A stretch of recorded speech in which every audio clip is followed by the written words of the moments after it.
नमस्कार शेतकरी मित्रांनो। शेतकरी मित्रांनो, महाराष्ट्रातील शेतकऱ्यांना नवीन वर्षात मिळणार दुहेरी भेट। दोन मोठ्या योजनेचे पैसे 2026च्या सुरुवातीलाच शेतकऱ्यांना त्यांच्या बँक खात्यात जमा होणार आहे। शेतकरी मित्रांनो, घेऊयात याबद्दलची सविस्तर अपडेट जाणून। खरं तर आता लवकरच 2025च्या वर्षाची सांगता होणार आहे।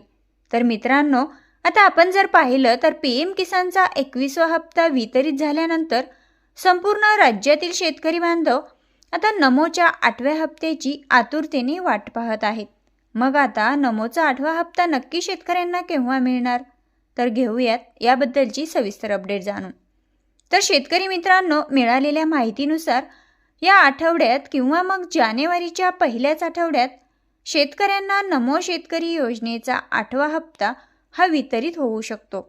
परंतु मित्रांनो, याबद्दल कृषी विभाग असेल, फडणवीस सरकार असेल किंवा मग कृषी मंत्री दत्ता भरणे असतील यांच्या माध्यमातून नमो शेतकरी योजनेचा 8वा हप्ता हा शेतकऱ्यांच्या बँक खात्यात केव्हा जमा होणार याबद्दल अद्याप मात्र कुठलीच अपडेट दिलेली नाही।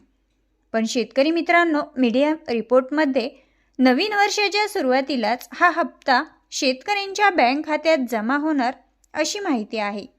मित्रांनो, दुसरा लाभ म्हणजे पीएम किसानचा 22वा हप्ता। शेतकरी मित्रांनो, आता पीएम किसान योजनेचा 22वा हप्ता हा नक्की शेतकऱ्यांच्या खात्यात केव्हा जमा होणार? फेब्रुवारी महिन्यात देशभरातील पात्र शेतकऱ्यांच्या बँक खात्यात पीएम किसान योजनेचा 22वा हप्ता हा जमा होणार आहे। खरं तर पीएम किसानचा 21वा हप्ता हा 19 नोव्हेंबर 2025 रोजी थेट डायरेक्ट डीबीटीद्वारे ट्रान्स्फर केला गेला। 21व्या हप्त्यापोटी जवळपास 9 कोटी शेतकऱ्यांच्या बँक खात्यात जवळपास 1800 कोटी रुपयांचा निधी हा एकाच वेळी जमा करण्यात आला।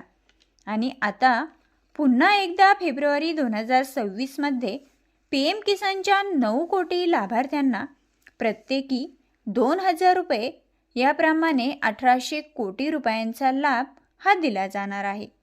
शेतकरी मित्रांनो, अशा पद्धतीने 2026च्या नवीन वर्षाच्या सुरुवातीलाच या दोन्ही योजनेचे पैसे हे शेतकऱ्यांच्या बँक खात्यात जमा होणार आहे। शेतकरी मित्रांनो, अशाच नवनवीन अपडेट्स जाणून घेण्यासाठी आपल्या यूट्यूब चॅनलवरती नवीनच असाल, पहिल्यांदाच आले असाल तर नक्कीच सबस्क्राईब करा। धन्यवाद।